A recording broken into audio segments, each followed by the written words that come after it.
مجھے جب لائسنس ملا تو میں لاہور بار ایسوسیشن کا جا کے ممبرشپ لوں گا، لائف ٹائم لوں یا سالانہ لوں، میں نے ممبرشپ لینی ہے، لازمی لینی ہے۔ اسی طرح کوئی گجرانوالہ میں ہے، کوئی فیصل آباد میں ہے، کوئی سرگودا میں ہے، کوئی پسرور ہے، کوئی قصور ہے، کوئی پتوں کی ہے، یعنی کہ کسی بھی بار ایسوسیشن میں جا کے وکالت کرنا چاہ رہا ہے تو اس نے 6 ماہ کے اندر اندر اس بار ایسوسیشن کی ممبرشپ لینی ہے to obtain right of vote. اس کے بعد آپ مکمل وکیل کاغذوں میں بن گئے ہیں، آپ کاغذوں میں ایک ایڈوکیٹ بن گئے ہیں، آپ ایڈوکیٹ کر سکتے ہیں کسی بھی مسئلے میں، کسی بھی انسان کو کسی بھی عدالت میں جا کے آپ اسسٹ کر سکتے ہیں، لیکن صرف متحد عدلیہ کی حد تک۔ متحد عدلیہ میں کیا آتے ہیں؟ آپ کے مجسٹریل کورٹس، آپ کی سول کورٹس، آپ کی سیشنز کورٹ، آپ کی اسپیشل کورٹس، آپ کی سروسز ٹریبیونلز، یہ سارے جو ہیں یہ متحد عدلیہ میں آتے ہیں، یعنی کہ ہائی کورٹ اور شریعت کورٹ سے نیچے نیچے جتنی بھی عدالتیں ہیں وہ متحد عدلیہ سبارڈینیٹ کورٹس کہلاتی ہیں۔ اب آپ صرف جب آپ کو لائسنس مل گیا تو آپ صرف سبارڈینیٹ کورٹس متحد عدلیہ میں پیش ہو سکتے ہیں، آپ ہائی کورٹ میں پیش نہیں ہو سکتے۔ اس کا کرائیٹیریا یہ ہے کہ آپ 2 سال اپنی وکالت کریں گے، 2 سال وکالت کرنے کے بعد 40 کیسز کی لسٹ جو ہے وہ آپ 20 یا 40 کیسز کی لسٹ جو ہے نا وہ اس کو کنفرم کر لیجئے گا، وہ آپ نے اپنی فائل کے ساتھ لگا کے دوبارہ پنجاب بار کونسل میں فائل جمع کروانی ہے کہ مجھے وکالت کرتے 2 سال ہو گئے ہیں، I am eligible, I am a fit person to be enrolled as an advocate of high court۔ وہ file Punjab bar council consider کرے گی، کنسیڈر کرنے کے بعد آپ کو انٹرویو کے لیے بلایا جائے گا، آپ کا انٹرویو ہوگا، اس کے بعد وہ فیسز وغیرہ جمع ہو کے آپ کو ایڈوکیٹ ہائی کورٹ کا وکیل بنا دیا جائے گا۔ یہاں ایک بات واضح کرتا جاؤں کہ پنجاب بار کونسل میں جب تک آپ ایڈوکیٹ ہائی کورٹ نہیں بنتے آپ کو ہر سال پنجاب بار کونسل سے اپنا لائسنس رینیو کروانا پڑے گا۔ جیسے آپ نے پہلے سال لیا لائسنس لینے کے بعد آپ نے 2 سال وکالت کی، آپ 2 سال وکالت کرنے کے بعد آپ جاتے ہیں لائسنس حاصل کرنے کے لیے ہائی کورٹ کا، تو پنجاب بار کونسل آبجیکشن لگا دے گا کہ آپ نے سال کے بعد اس کو رینیو نہیں کروایا، پھر آپ کو رینیو کروانا پڑتا ہے۔ آپ نے کم از کم 2 سال آپ نے اس لائسنس کو رینیو کروانا ہے، اس کے بعد آپ کو ایڈوکیٹ ہائی کورٹ کا لائسنس ملے گا۔ یہاں تک تو ایڈوکیٹ ہائی کورٹ کے لائسنس یعنی کہ ہائی کورٹ کے معاملات تک چلے جاتے ہیں، سپریم کورٹ کا چیپٹر کسی اور دن رکھیں گے۔ اب یہ تو آپ کو کاغذی ایڈوکیٹ ہائی کورٹ بھی بنا دیا گیا، کاغذی آپ کو ایڈوکیٹ آف سبارڈینیٹ کورٹس بھی بنا دیا گیا۔ اب آپ کی ایلیجیبلٹی ہے کہ آپ ان کورٹس میں پیش ہو سکتے ہو، لیکن آپ کو یہ لائسنس کوئی نہیں دے سکتا کہ آپ کتنے قابل وکیل ہو۔ یہ لائسنس آپ نے اپنے آپ کو خود دینا ہے کہ آپ نالائق وکیل ہو، آپ نارمل وکیل ہو، آپ اچھے وکیل ہو، آپ بہت اچھے وکیل ہو، آپ ایکسیلنٹ وکیل ہو۔ یہ ان ڈگریز کا لائسنس جو ہے وہ آپ نے خود اپنے آپ کو دینا ہے۔ وہ کیسے دینا ہے؟ وہ محنت سے دینا ہے۔ آپ نے کسی کام میں آر نہیں تصور کرنا۔ آپ نے اگر اچھا وکیل بننا ہے تو پہلے دن جس چیمبر کو جوائن کرنا ہے اس کو بطور منشی جوائن کریں۔ یہ گالی نہیں ہے، میں بطور منشی جوائن کیا تھا۔ بطور منشی جوائن کرنے سے مطلب یہ ہے کہ آپ نے وہ کام سیکھنے ہیں پروسیجرل جو کوئی سینئر وکیل اپنے ہاتھ سے نہیں کرتا، سارا کام اس کا منشی کرتا ہے۔ وہ پروسیجرل ورک سیکھنے کے لیے آپ کو منشی بننا پڑتا ہے، کیونکہ آپ کا پہلا استاد اس چیمبر میں آپ کا منشی ہوگا، اس چیمبر کا کلرک آپ کا پہلا استاد ہوگا۔ میرا منشی استاد اشفاق نواز ہے۔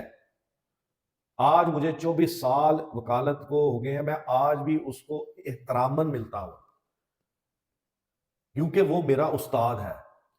اس نے مجھے پروسیجرل ورک سارا سکھایا، اس نے بتایا کہ نوٹس کیسے فل کرتے ہیں، اس نے بتایا کہ طلبانہ پروسیس فی کیسے فل کرتے ہیں، اس نے بتایا کہ سمن کیسے فل کرتے ہیں، اس نے بتایا کہ نوٹس اور سمن میں کیا فرق ہے، اس نے بتایا کہ شیورٹی بانڈ کیسے جمع کرواتے ہیں، اس نے بتایا فرق کہ سول شیورٹی بانڈ اور بچلکے میں جو فوجداری عدالت میں دیا جاتا ہے اس میں کیا فرق ہے، اس نے مجھے بتایا کہ کیسے ایک دیوانی دعویٰ دائر کیا جاتا ہے، اس نے مجھے بتایا کہ بیل اپلیکیشن کیسے دائر کی جاتی ہے، اس نے مجھے بتایا کہ ٹرائل کو کیسے کیسے اور کیسے کیسے پڑھا جاتا ہے، پولیس فائل کیا ہوتی ہے، جوڈیشل فائل کیا ہوتی ہے، اس نے بتایا کہ ریٹ کیسے فائل کی جاتی ہے، اس نے بتایا کہ ریویژن کیسے فائل کی جاتی ہے، اس نے بتایا اپیل کیسے فائل کی جاتی ہے۔ غرض میرے منشی استاد نے مجھے سارا کچھ سکھایا، تو میرا پہلا استاد میرا منشی ہے، اور آج بھی میں اس کی قدر کرتا ہوں کہ اس نے مجھے اس قابل بنایا کہ مجھے تمام پروسیجر مجھے آتا ہے۔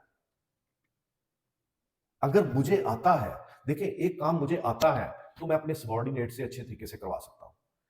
اگر وہ کام مجھے آتا ہی نہیں تو میں اپنے سبارڈینیٹ سے کروا ہی نہیں سکتا، میں تو اس کے مرہون منت ہو گیا۔ اس نے کہا سیاہ، میں نے کہا جی، اس نے کہا سفید، میں نے کہا جی۔ جب آپ کو کام کا پتہ ہوگا تو آپ کا سبارڈینیٹ اچھے طریقے سے اور آپ کو بٹرے کیے بغیر کام کرے گا. اگر آپ نے منشی کا کام سیکھا ہی نہیں تو جب آپ پریکٹیکل لائف میں اپنا انڈیپینڈنٹ ہوتے ہو اور جب انڈیپینڈنٹ ہو کے آپ وکالت شروع کرتے ہو تو آپ نے لازمی ہے منشی رکھنا. جب آپ منشی رکھو گے تو آپ کو تو پتہ ہی نہیں کہ منشی کے کام آپ تو صاحب بن جاؤ گے, تو منشی تو آپ کو بیچ کے کھا جائے گا. منشی تو آپ کی 6 ماہ سال میں وکالت ٹھپ کر کے وہ کسی اور بھورے کی طرح کسی اور جگہ جا کے بیٹھ دے گا کہ بھئی اس کا تو میں نے کام تمام کر دیا, اب کسی اور کا کروں گا جا کے.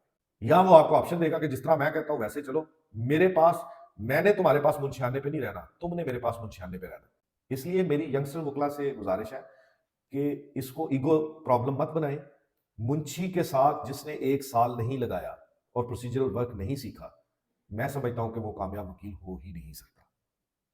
اب یہ پروسیس تو آپ کو سکھائے گا منشی کے عدالت میں کیسے پیش ہوتے ہیں, کیسے کدھر پیش ہوتے ہیں, کس جگہ کھڑے ہونا ہے, کیا فائل کرنا ہے, کیسے کرنا ہے, یہ سارا بتائے گا. لیکن جو اب وہ چیز, یہ چیز تو آپ غرض مند ہے, یہ چیزیں آپ کو پتا ہونی چاہیے, لیکن وہ چیزیں بھی آپ کے لیے بے حد ضروری ہیں جس کا ڈائریکٹ تعلق واسطہ آپ کے کلائنٹ کے ساتھ ہے, وہ ریلیف. اب آپ نے یہ چیز اپنے استاد سے سیکھنی ہے کہ اگر ایک غموں میں گھرا ہوا بندہ, پریشانیوں میں گھرا ہوا بندہ آپ کے پاس آتا ہے کہ میری پریشانیاں دور کر دے, تو اس کا مطمع نظر صرف اپنی پریشانیوں سے ہوتا ہے کہ میری یہ پریشانیاں کیسے دور ہوں گی. جب یہ معاملات آ جائیں گے کہ میری یہ پریشانیاں کیسے دور ہوں گی, تو آپ نے سیکھنا ہے اپنے استاد کے میرا استاد ان کی پریشانیاں, اپنے سائلین کی پریشانیاں کیسے دور کرتا ہے. اس کے لیے پھر آپ کو یہ پڑھنا پڑتا ہے, یہ قوانین پڑھنے پڑتے ہیں, یہ نظیرات پڑھنی پڑتی ہیں, یہ وہ فیصلہ جات ہیں جو کہ قانون کا درجہ رکھتی ہیں, یہ آپ کو پڑھنی پڑتی ہے. آپ کو وے آف ایڈوکیسی سیکھنی پڑتی ہے. میں 10 گھنٹے نان سٹاپ انگلش بول لوں, میں ایک نکما وکیل ہوں اگر میں اپنے سائل کو اس کا ریلیف, جو اس کا بنتا ریلیف ہے, وہ نہ لے کے دے سکوں. میری انگلش کو اس نے چاٹنا. میں پنجابی میں جا کے بات کر کے اپنا موقف, اپنا مطمع نظر عدالت میں بیان کر کے میں اگر اپنے کلائنٹ کو ریلیف دلوا دیتا ہوں, اور دوسری طرف ایک شخص جو ہے وہ 2 گھنٹے انگلش بول کے اور اپنے سائل کو ریلیف نہیں دلوا سکتا, تو کامیاب وکیل وہ پنجابی وہ بولنے والا ہے, نہ کہ وہ انگلش بولنے والا ہے. ایڈوکیسی صرف یہ نہیں ہے کہ آپ طوطے کی طرح بولیں, بولتے جائیں بولتے جائیں بولتے جائیں. کہاں کیا بولنا ہے, یہ ایڈوکیسی ہے. کس کو کس رنگ میں بولنا ہے, یہ ایڈوکیسی ہے. قانون کیا ہے یہ سب کو پتا ہے, قانون کہاں ہے یہ ایک ایڈوکیٹ کو پتا ہے. 302 کی سزا سزائے موت ہے, یہ سب کو پتا ہے. کہاں لکھا ہوا ہے یہ وکیل کو پتا ہے کہ یہ یہاں پہ لکھا ہوا ہے کہ 302 کی سزا سزائے موت ہے. اس لیے میری ینگسٹر وکلا سے گزارش ہے, میں اب صرف ینگسٹر وکلا کے لیے ایک پورا پروگرام شروع کروں گا جس میں CRPC, CPC, PPC اور قانون شہادت کو سیکشن وائز میں آپ کو ایکسپلین کروں گا. امید کروں گا کہ وہ آپ کے لیے بڑی بینیفیشل ہوگی. دعا کیجیے گا اللہ تعالیٰ مجھے ہمت دے, میرا سینہ فراغ کرے, مجھے اپنا تمام تجربہ اس میں شامل کرنے کا, اور اللہ تعالیٰ مجھے یہ ہمت دے کہ میں بہترین طریقے کے ساتھ آپ کو سیکشن وائز جو ہے وہ سکھا سکوں, میں بتا سکوں, میں پڑھا سکوں, میں آپ کو باور کرا سکوں کہ اچھا وکیل بننے کے لیے کیا کیا چیزیں چاہیے. امید کرتا ہوں کہ آپ کے سوال کا جواب دے دوں.